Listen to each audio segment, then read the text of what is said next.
Boris and Labour Party set conflict aside for now to focus on Omicron variant COVID cases rising.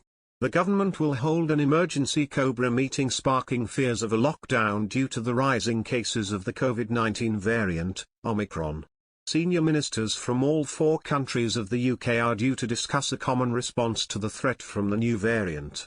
It will be the second emergency get-together in just a few days, with alarm over the spread of the mutant strain increasing. There have been 3 consecutive days of record cases, with new UK infections yesterday topping 90,000. The meeting was announced after Prime Minister Boris Johnson held crisis talks with Scottish First Minister Nicola Sturgeon today. Ireland has already announced that from Sunday, bars and restaurants will close at 8 p.m. for 6 weeks. In London, hospitalisations from COVID-19 related illnesses have surpassed the rest of the country. The First Ministers of Scotland, Wales and Northern Ireland have all pressed Mr Johnson for more financial aid as protective measures are being put in place across the 3 nations to prevent further spread of the coronavirus. On Friday, a Downing Street spokesperson confirmed that a Cobra meeting with the devolved nations would go ahead over the weekend to discuss the response to the Omicron variant of COVID-19.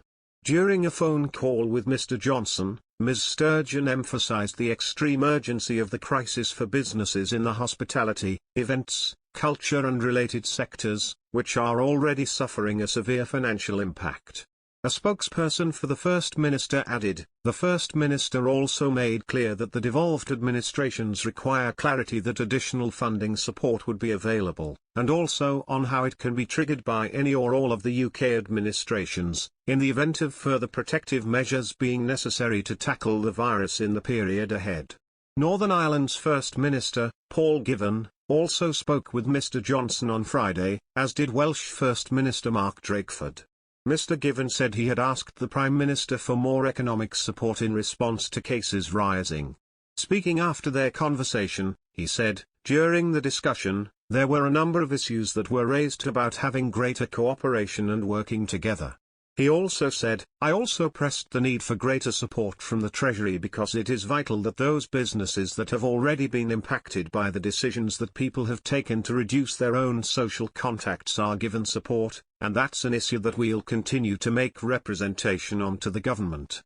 Earlier on Friday, Mr Drakeford heavily criticised the UK Treasury and its attitude towards supporting the devolved nations as Omicron cases continue to surge.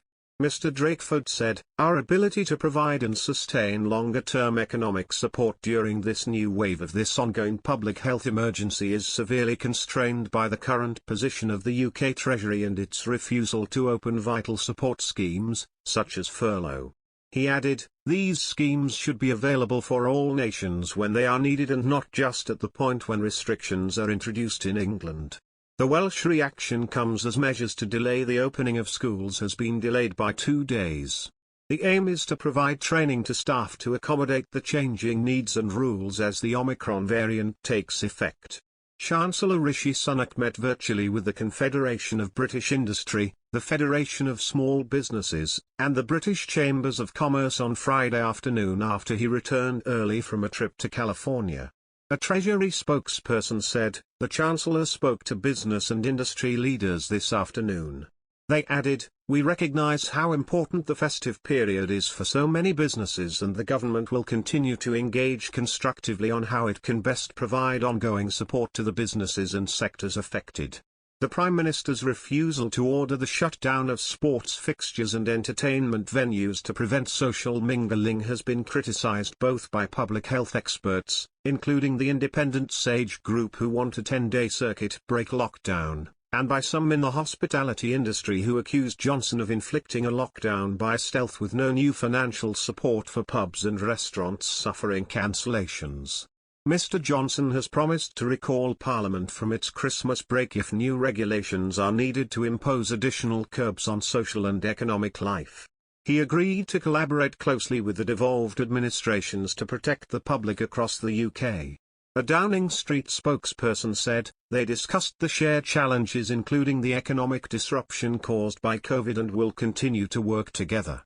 The Prime Minister confirmed UK government will be convening a COBRA meeting over the weekend with counterparts from the devolved administrations to continue discussions.